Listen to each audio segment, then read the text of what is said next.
Heyrðu komið sæl, ég heiti Óli Björn Kárason og við ætlum að halda áfram hér svona þáttaröð viðtalsþáttum í tilefni 95 ára afmælis Sjálfstæðisflokksins. Og ég fengi hér góðan gest, einn af áhrifamestu þingmönnum og ráðherrum Sjálfstæðisflokksins í seinni tíð. Við höfum átt mikið saman að sælda. Hann byrjaði nú að hefja afskipti af stjórnmálum á viðreisnarárunum, var formaður SÚS 1973 og 1977 að þá hafði hann frumkvæði því að leggja fram róttækar hugmyndir ungra sjálfstæðismanna undir kjörorðinu Báknið burt, sem hafði gríðarlega mikil áhrif og líklega meiri áhrif heldur menn átta sig á, ekki síst þegar hann komst til verka sem fjármálaráðherra. En Friðrik Sophusson, velkomin. Takk að þið fyrir. Ég tók eftir því ég var aðeins að fletta svona í gegnum söguna og vakti athygli mína og ég hafði ekki áttað mig á því þó ég ætti auðvitað að vita að þú í rauninni lætur hættir afskiptum á stjórnmálum þegar þú ert aðeins 55 ára gamall. Já. Ég ætlaði mér alltaf að gera eitthvað annað líka, ekki bara að vera á þingi. Þú varst nú svo sem búin að gera ýmislegt áður en þú fórst inn á þing. Já, líka. En við getum rifjað það upp. Þú ert kjörinn fyrst á þing 1978 og þú ert á þingi í 20 ár en þín er fyrst og fremst minnst ákvæmst meðal okkar sjálfstæðismanna sem einhver áhrifamesta og besta fjármálaráðherra sem við höfum haft. Leitir hér einkavæðingu ríkisfyrirtækja meðal annars á grunni þessara hugmynda, róttæku hugmynda sem þá voru ykkar ungu sjálfstæðismannum 1977. Er þetta ekki svona nokkurn veginn? Jú, það má halda þessu fram. Það sem gerist er það að þessi hópur sem starfaði í SÚS á þessum árum, svona 1970-57 eða cirka á þeim árum, hann hélst áfram starfandi í Sjálfstæðisflokknum dálítið langan tíma. Og það má segja að það hafi orðið svona kynslóðabreyting þegar þessi hópur kemur allir inn og tekur við og sest í ráðherrastóla að á sama tíma og Davíð Oddsson verður forsætisráðherra og Sjálfstæðisflokkurinn er búinn að ná styrk sínum aftur því hann mistiði þetta dálítið niður á 9. áratugnum af ýmsum ástæðum eins og þegar Gunnar Thoroddsen myndar ríkisstjórn og Albert Guðmundsson stofnar borgaraflokkinn og þess háttar. Og einmitt þarna þá gerist margt í einu.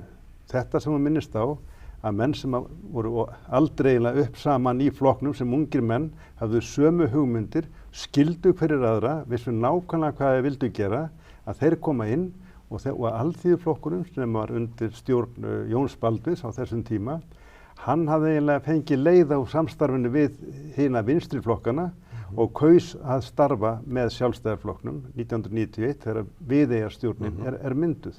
Og þetta var eiginlega límið í þessari stjórn. Það var þessi forysta Alþýðuflokksins og Sjálfstæðisflokksins sem þarna hóf sitt samstarf sem ég tel að hafa verið mjög heilladrjúgt fyrir þjóðina. Það sem eins og gerist eftir eitt kjörtímabil er það að Alþýðuflokkurinn lendir í því að Jóhanna Sigurðardóttir, hún stofnar Þjóðvaka, sinn eigin flokk. Og það breytir dálítið myndinni, ekki af stjórnmálalegum ástæðum, heldur kannski frekar af stærðfræðilegum ástæðum. Því að þegar hún stofnar sinn flokk, fær sína þingmenn með sér, þá er meirihluti þessara tveggjaflokkastjórnar eiginlega brostinn, því að það var bara einn maður og mátti engu muna og ef að hann færi, að þá náttúrulega var alveg ljóst að Sjálfstæðisflokkurinn er settur út í horn en ekki Alþýðuflokkurinn. Þannig að þá stóðum við frammi fyrir því máli að þurfa að búa til nýja ríkisstjórn og gerðum það með Framsóknarflokknum sem líka var endurnýjaður því að þá var Steingrímur Hermannsson hættur og Halldór Ásgrímsson kominn í staðinn. Þannig að þetta er svona ákveðin kaflaskil. Já, ég get haldið fram og ég veit ekki hvort þú tekur undir það. Halldór Ásgrímsson var miklu frjálslyndari og nær okkur í skoðunum heldur en Steingrímur Hermannsson nokkuð sem.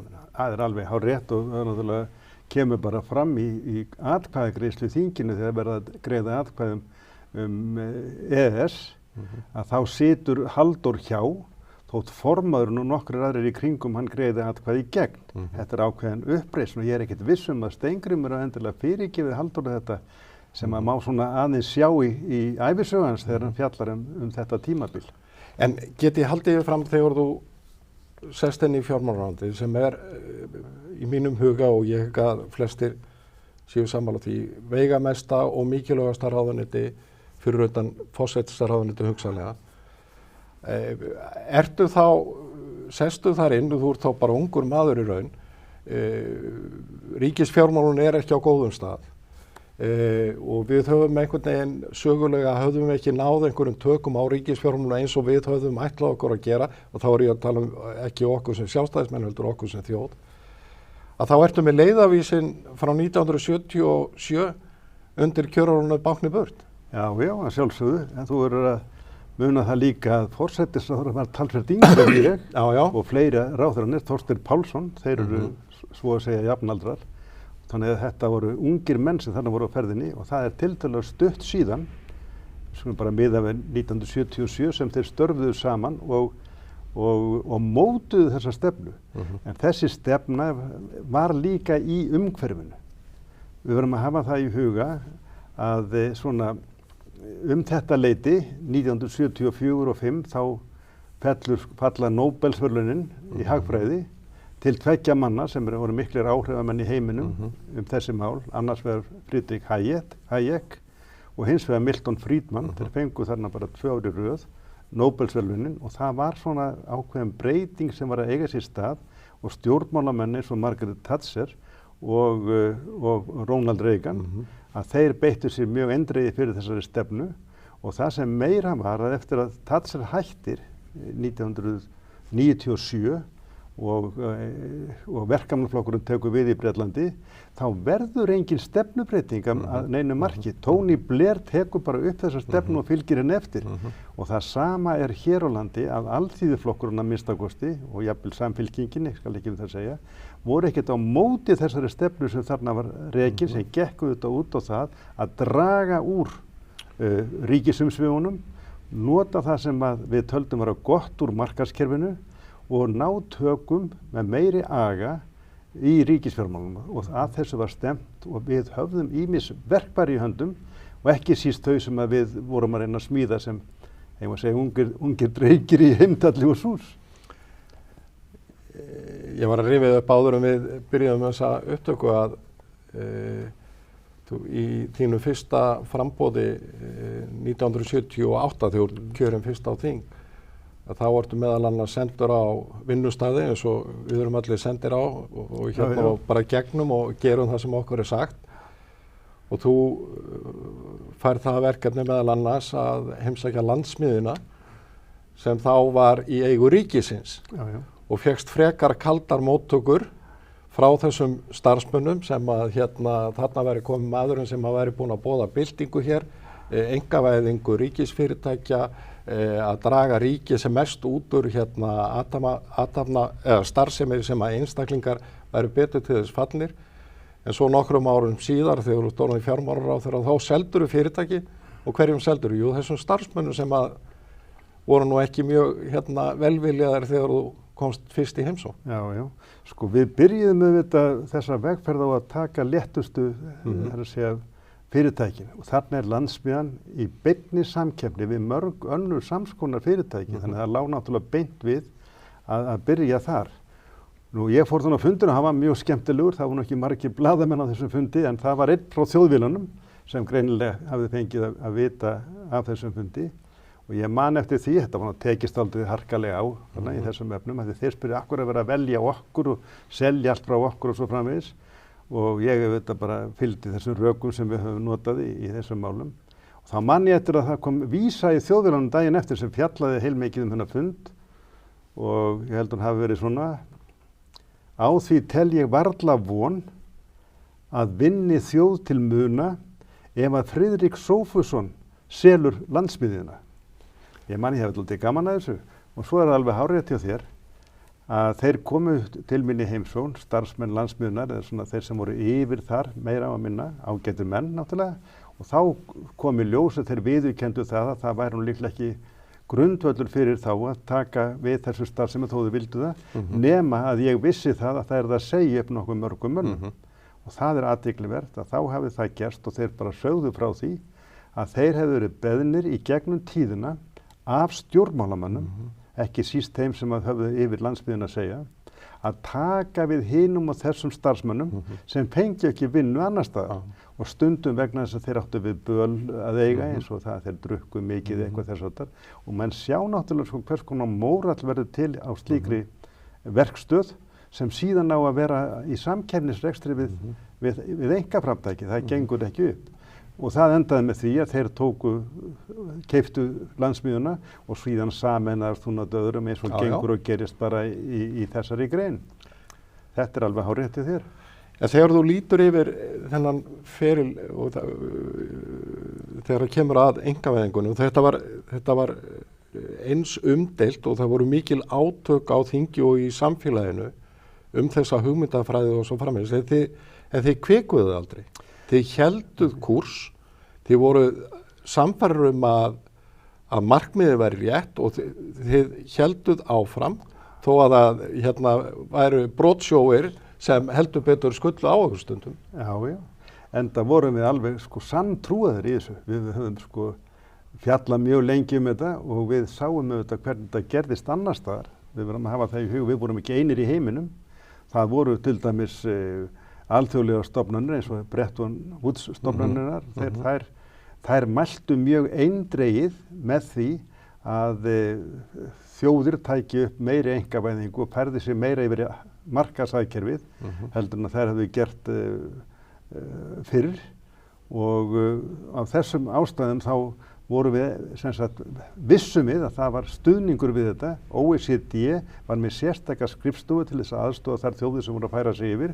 Við notfærðum okkur það og við gáumst ekkert upp, við sigldum bara áfram að því við vorum alveg sannfærðir að þetta veri rétt stefna.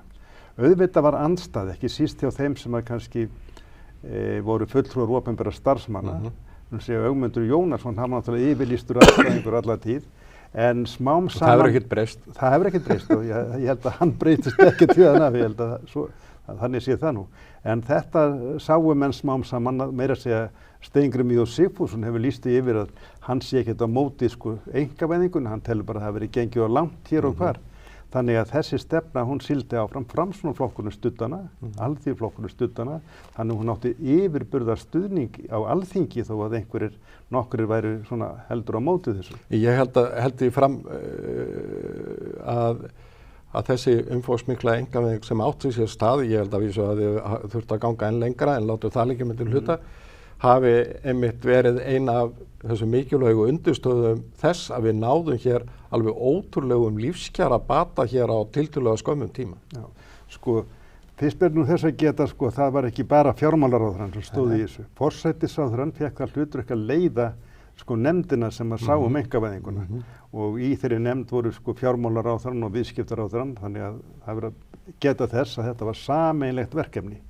Og númer 2 þá ber að geta þess að það ekki alltaf sem það gerist að forsætisráðherrann og fjármálaráðherrann séu sama stjórnmálaflokki. Ekki síst í samsteypu formaður og varaformaður. Já, formaður og varaformaður. Þannig að þessi fylking var náttúrulega mjög örugg og trygg sem fór fyrir þessum málum. Og við gáumst ekkert upp að því það var engin minnsta ástæða til þess. Og það eins og þú segir, þetta ekki vafa á því, þetta bætti hag þjóðarinnar, en það var líka margt fleira sem við kölluðum ekki einkavæðingu, en sem var sama meiði þar sem var sótt til almenna markaðarins. Og eitt af því sem ég held að hafi nú kannski ekki farið nægilega mikið fyrir í umræðinu, var það við gjörbreyttum fjárlagagerðinni. Við fórum í svokallaða ramma fjárlagagerð, sem var þannig að í upphafi árs þá var sett niður heildarstefna, hvað eigum við að eyða miklu, hvað getum við eytt miklu og svo framvegis og svo skiptum við þessu á ráðuneytin og allir eru að vera sammála það og svo settum við reglum það hvað mætti gera, hvort að þeir mætti ráðherrarnir hverjum sig færa einhver atriði á milli þeir fengu það og þess vegna þurftur ekki að bíða í biðröð í fjármálaráðuneytinu að fá einhverja afgreiðslu þar fyrir því hvað þeir ætla að gera. En á móti kom að þeir voru skyldir til þess að halda sig innan rammana og það gerðu þeir og urðu kannski 8, 9 eða 10 fjármálaráðherrar því þeir bara báru ábyrgð alveg á því sem þeir voru að gera á hverju stundu og það voru fleiri svona þættir sem við tókum á sama tíma inn og hefðu heilmikil áhrif. Ef ég má nefna eitt sem ég man eftir í viðbót sem hafði mjög mikil áhrif og hefur ekki heldur verið mikið rætt upp á síðkastið, sko, þó að það væri komnir sko vextir, svona jákvæðir vextir almennt í þjóðfélaginu, þá var ríkissjóður alveg undanþegið því. Hann fór bara og lét skrifa hjá Seðlabankanum og borgaði síðan bara einhverja smánar vexti sem sem Seðlabankinn fekk í sín hlut. Já, og Seðlabankinn prentaði síðan bara pening á móti og verðbólgu. Nákvæmlega. Og undan þessu var náttúrulega heilmikið kvartað, það eðlilega. En við tókum okkur til, við Jóhannes Nordal rættum þetta mjög ítarlega og hann auðvitað ýtti þessu áfram eins og vera bar. Og við bara samþykktum það að ríkissjóður færi bara á markað með sína skuldir og gæfi út bara sín skuldabrif. Þetta gekk bara ágætlega. Að vísu var Seðlabankinn fyrstu mánuðina svona, hann hélt svona verndarhendi yfir ríkisfjármálunum, það er að segja skuldunum fyrstu mánuðina og svo var þessu bara sleppt. Og þá var til nýr mælikvarði fyrir vexti af ríkisskuldabrifum og það hefði líka mikil áhrif út í þjóðfélagið og aðra sem voru að gefa út skuldabrif. Þannig að það voru ýmisleg svona mál sem að kannski bara ekki mikið á, lífeyrismál opinberra starfsmanna, við tókum á þeim. Við sögðum af því að það kom í ljós að þetta voru alveg ósamrýmanlegir hlutir, annars vegar lífeyrissjóðir sko opinberra starfsmanna, þar sem var ekkert samræmi á milli þess sem var borgað inn í sjóðun og tekin út úr honum. Og svo var það á almennum markað þar sem að þeir sögðu bara við getum ekkert búið við þetta, við viljum ekkert vera að spara í kerfi sem er allt öðruvísi kerfi heldur en hjá hinu opinbera. Og við fengum það í gegn að koma þessu svona yfir þröskuldin með því að loka svokallari B-deild sem var gamla deildin og fara bara og ráða bara fólk í A-deild sem að tók þá það sem réttindi og skyldur fylgdu stað. Að vísu þurfti ríkið að borga meira í upphafi af því það kom í ljós náttúrulega þetta voru ekki sambærileg kerfi en það eru svona kerfisbreytingar sem ég nefni hér dæmum sem að sko höfðu veruleg áhrif á framhaldið. Og til dæmis, ég biði nú ekki í það að við hefðum gamla kerfi núna fyrir allan annan hóp, sko, opinberra starfsmanna í allt öðru kerfi. Væri með 100 milljarða í skuld. Mörg 100 milljarðar. En eitt líka sem að þú beittir mjög fyrir og var svona dæmi breytingu og nýja hugsun var útvistun verkefna. Ekki einkavæðingu heldur útvistun verkefna á þeim grunni að það væri skynsamlegt að lofa einstaklingum að kljást við það að veita einhver ákveðna vöru eða þjónustu heldur en að hafa það inn í einhver ríkisbatteri og svo framvegis. Svo það myndaði svona kannski einhver samkeppni þar á milli. Já. Þetta var eiginlega búa til sko seljendur og kaupendur. Já. Og af hverju verið að gera það? Það er vegna þess að sá sem kaupir, við sem segja ráðuneytið ætlar að kaupa eitthvað, að þá gerir hann bara kröfu það að vörunni sé skilað eða þjónustun sé skilað með ákveðnum hætti og síðan getur sá sem selur þjónustuna, hann getur svona valið það og svona fundið það út hvernig það er hagkvæmast og þeir geta síðan átt milli sín ákveðin viðskipti og það er bara verið að taka upp mótil markaðarins að reyna að útbúa þetta með þessum hætti og þetta er alveg að sama meiði og náttúrulega hefur síðan verið gert eins og það að biðja einkaaðila að taka sér verkefni, svo er bara Hvalfjarðargöngin sem reyndar var nú þannig að það voru þeir sem að þar átti í hlut að þeir komu til ríkisins til þess að eiga þessi viðskiptum, það hvernig það fyrir staðið og mjög víða var reynt að búa til svona viðskiptrætt umhverfi og tilgangurum var alltaf sá að niðurstaðan yrði sú að ríkið keypti það sem var ódýrast og best og passaði fyrir ríkið og láta ríkið hugsa eins og var venjulegur kaupandi í stóri fabrikku út í bæ eða eitthvað út í heimi sem reyndu þetta ná í sína hluti með sem ódýrastum og afkastamestum hætti. Ég man líka eftir því að þú lagði líka mikið upp úr því sem fjármálaráðherra að þau fyrirtæki sem væru í höndum ríkisins, væru rekin undir hatti ríkisins af ýmsum ástæðum, að þau væru vel rekin, þau væru undir aga og meðal annars tókstu þið til og byrjaðir að verðlauna þau fyrirtæki sem væru til fyrirmyndar. Já. Þetta var gert líka alveg í sama skyni og þetta gekk ágætlega fyrstu árin. Við var náttúrulega, við varum að setja okkur aðeins inn í því hvert ástandið var á þessum árum. árið 1991 þá er búið að gefa út, þá þurfti ríkið að taka lán, þar á meðal lán út í Bretlandi, sem var nú kölluð barnalánin á sínu tíma. Ég veit ekki hvort áttar að þau hverju vextinu voru á þessu, þetta er náttúrulega gengið strikt að þetta var í breskum pundum, en vextinu voru yfir 14%. Yfir 14%, það myndi nú einhverju kvarta í dag yfir slíku.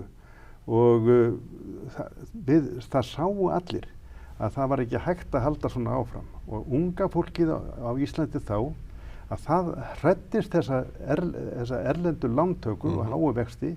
Og það má segja þegar var skoðað í skoðanakönnun hvað unga fólkið óttaðist mest, þá var það ekki lengur kjarnorkuváin, heldur erlend skuldasöfnur ríkisins. Þannig að menn voru mjög vel vitandi þetta og það hjálpaði okkur allan tíman að menn vissu að þetta var eiginlega bráðnauðsynlegt að takast á við þessi verkefni.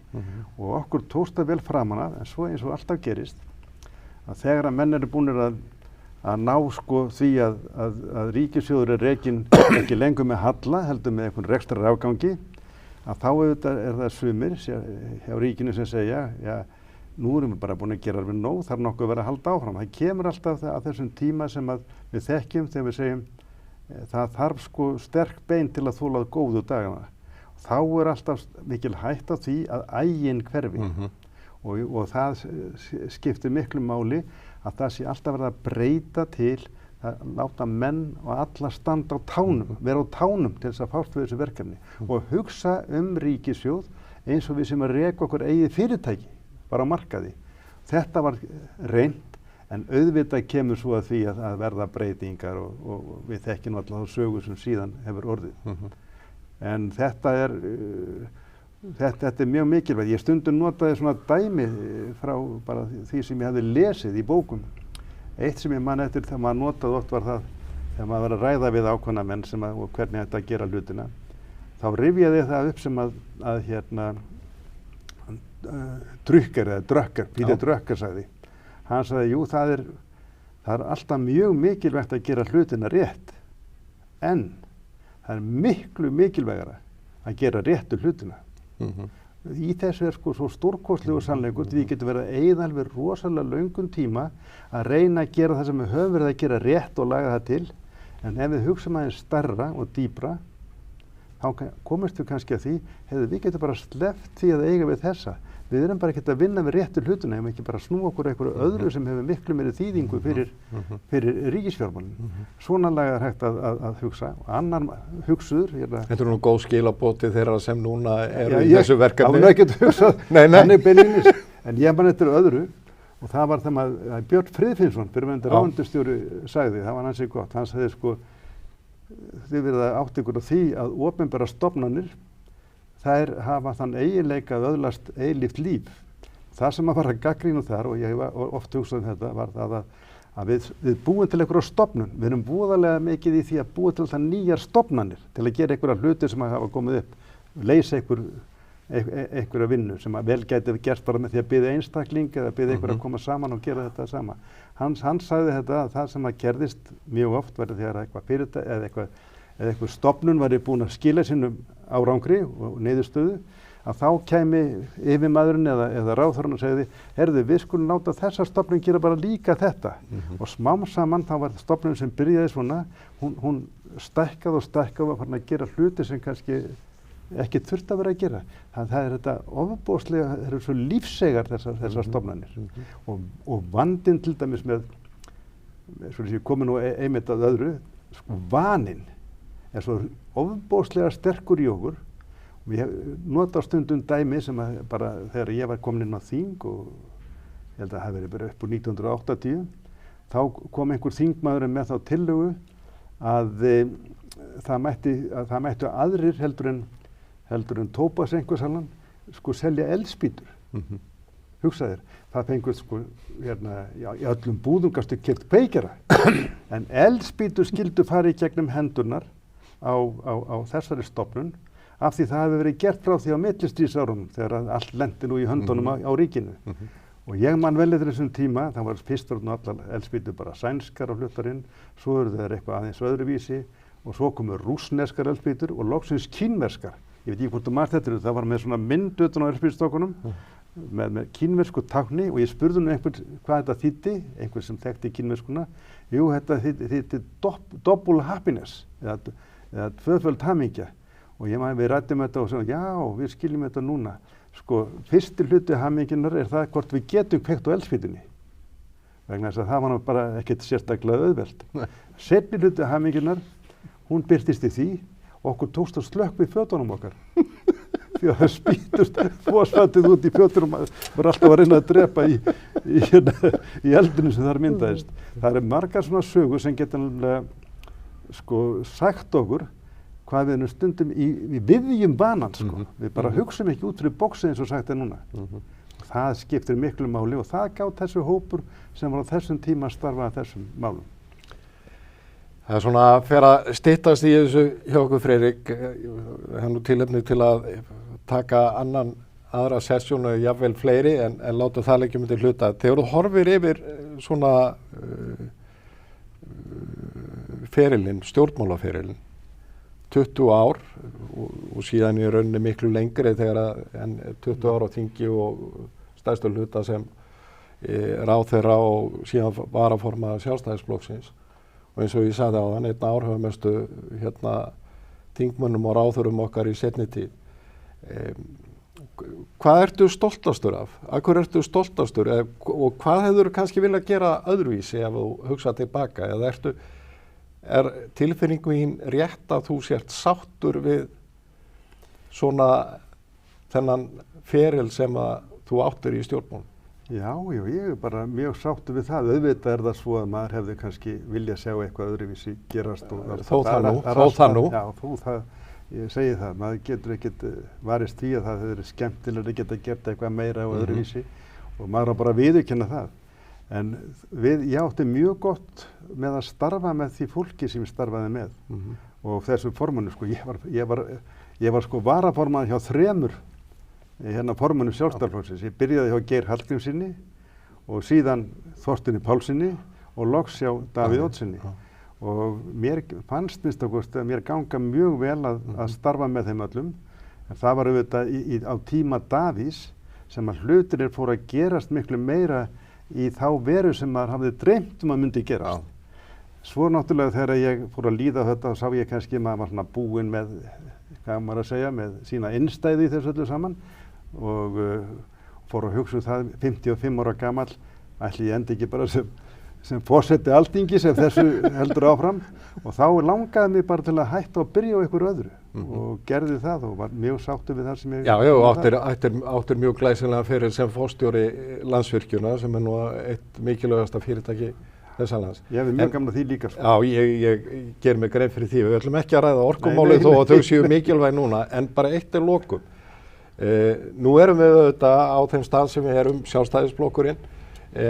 Við eigum núna, ég ætla að fullyrða það, við eigum margt mjög glæsilegt ungt fólk sem svona að stíga sín fyrstu skref innan SÚS, innan Heimdallar og svo framvegis. Þetta fólk sem fullt af hugmyndum. Hvaða ráð gefurðu þeim vegna svona hvernig þau að standa að verki ef að þau vilja hafa sömu áhrif og boða svona nýjar ferskar hugmyndir sem byggjast allar á grunn hugsjón Sjálfstæðisflokksins eins og þú gerir með bákninu burt og þið félagar sem að þá voru í forystu Sambandsungar og Sjálfstæðismanna. Sko ég veit ekki hvort ég geti gefið nokkur ráði í sambandi við þetta. Mér alveg ljóst eins og flestum öðrum að þjóðfélagið og þjóðfélögin, ekki síst hérna í vestrænum heimi, hafa gjörbreyst, alveg gjörbreyst. Þetta allt annað líf heldur en að við lifðum á sínum tíma þegar ég var þáttakandi í stjórnmálum. Og við verum að taka til þess og ef að það rétt sem þú segir, sem ég efast ekkert að þetta að gerast á grundvelli sjálfstæðisstefnunar sem við þekkjum, að fólk bara einfalt frelsi einstaklingsins. Já, frelsi einstaklingsins. Við viljum vera í vestrænu þjóðfélagi, það sem lýðræði í heiðri haft og það sem menn séu frjálsir verka sinna og þurfi ekki að sækja allt undir alls ráðandi ríkisvald. Það það sem við viljum ekki. Þá held ég að menn þurfi fyrst að fara hérna ofan í þetta og kanna getum við sko hagað málum okkur eitthvað öðruvísi í dag með tilliti til þjóðfélagsgerðarinnar og nota þá einhvern nýrri meðul og það er mjög mikilvægt og svo eigum við bara að byggja á, það er alltaf það sama, það er ekkert breyst í 100 ár, sjálfstæðisflokkur er 95 ára, það er bara miklu lengri en 100 ár, að þessi kjarnastefnu okkar, hún er enn fersk og ný og það þarf ekkert að breyta henni, hún er þarna og við eigum bara að segja og viðurkenna það, þetta er svo stefna sem hefur reynst okkur best hér á landi og annar staðar og við ætlum að fylgja henni út í æsar. Heyrðu, þetta voru fín lokaorð. Friðrik Sófusson, takk kærlega fyrir að gefa þið tíma í þetta spjall. Takk að þér bara sömuleiðis, verið skemmtilegt spjall. Takk.